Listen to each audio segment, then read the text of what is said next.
To'yimda bo'lajak erim oldingi sevgilisining qo'lidan ushlab turibdi. Hozir qanday munosabatda bo'lishimni bilmayman. Tanam yonimga kelishi bilan stuldagi tanamning og'irligini qo'yib yubordim. Go'yo tanamda bir unsiya ham kuch qolmagandek edi. Ko'z qovoqlarim allaqachon ho'l bo'lib qolganini his qilardim. Balki shuncha harakatdan keyin topgan insonimni yo'qotish azobidir. To'satdan katta otamning g'uvullaganini eshitdim. Abirning qo'polligining sababi nima? Lina bu yerda nima qilyapti? Abirning katta otasi jiddiy jahl bilan sobiq sevgilisining qo'lini qo'yib yubordi. Dada, Lina va men bir-birimizni yaxshi ko'ramiz. Oramizda qandaydir tushunmovchilik bo'lganligi sababli men nikohga rozi bo'ldim. Lekin Linaning qornida farzand ko'rishni istasam ham undan uzoqlasha olmayman. Bu so'zlar hammaning xayoliga kelgandek bo'ldi. Hech kim bunday narsani tasavvur qilmagan edi. Men yonimda turgan amakivachcham Ximani bilan past ovozda gaplashdim. "Opa, meni ozgina azobga solib xonamda qoldirasiz?" Ximani bir og'iz ham gapirmasdan Abirga nafrat bilan qaradi va o'rnidan turdi va meni olib ketdi. Xonaga kirgandan so'ng eshikni yopib unga suyanib o'tirdim. Pastdan baqiriq ovozi ham bir muddat pasayib ketdi. Ehtimol hamma rozi bo'lgandir. Nega oilaning katta o'g'li va qiz mening yagona xoramniki emas? 3 aka-ukadan hech biri yolg'iz qizlarining azob chekayotganini boshqa joyda ko'ra olmaydi. Lablarining burmalarida nafrat tabassumi paydo bo'ldi. Men pardani yopib, dush qabul qilish uchun ichkariga kirdim. U hozirgacha eshitgan odam Adrita Xan edi. Bugun uning to'yi edi. Oila to'yini tashkil qilgan bo'lsa-da, Adrita Abirni anchadan beri yoqtirardi. Lekin u buni hech qachon oshkor qilmagan. Chunki Abir amakivachchasi Linani yoqtirardi. Lekin ularning ajralishi va oilaning Abirga ha deyish qarori, bular barchasi Adritani taqdir taqozosi bilan bu safar Abir uniki bo'lishi mumkinligi haqida o'ylashga majbur qildi. Adrita asosan go'shma oilada yashaydi. Adritaning ota-onasi 3 ta aka-uka va bitta opa-singil. Nahid Xan, Nazmul Xan, Nazir Xan va ularning yagona singilisi Nazina Ahmad. 3 aka-ukadan Nazmul Xan kattasi. Keyin Adritaning otasi Nahid Xan, eng kichigi Nazir Xan va eng kichigi Nazina Xan. Nazmul Xanning 2 o'g'li bor, Abir Xan va Ximani Xan. Ximani hozirda Interning 2-kursida o'qiydi va Abir o'qishni tugatgandan so'ng otasining biznesiga qo'shildi. Nahid Xanning yagona qizi Adrita Xan. Adrita hozirda 1-kursda imtiyozli o'qiydi. Nazir Xanning o'g'li 8-sinfda. Ximadra Xan. Adritaning xolasining qizi Lina. U ham imtiyozli o'qishning 1-kursida o'qiydi. Sochlarini yoyib, karavotga o'tirdi. Yonidagi tortmadan 2 ta uyqu dorisini olib, suv bilan yutib yubordi.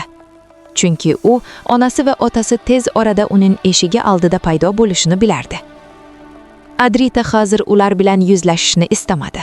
Chunki u Adritaning otasi qanchalik aqldan ozganini va singilisini o'z qizidan ko'ra ko'proq sevishini bilardi. Lekin u hayotidagi yangi bo'ron haqida bilmasdi. Uyqu dorilarining ta'siri tufayli Adrita soat 11da uyg'ondi.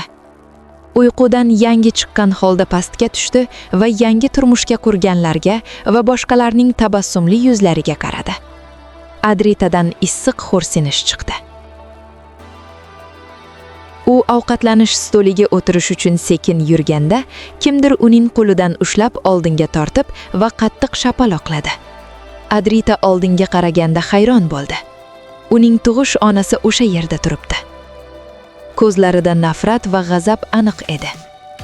Adrita bir narsa deyishga ulgurmasdan, Reno xonim yana Adritaning yuziga shapaloqladi.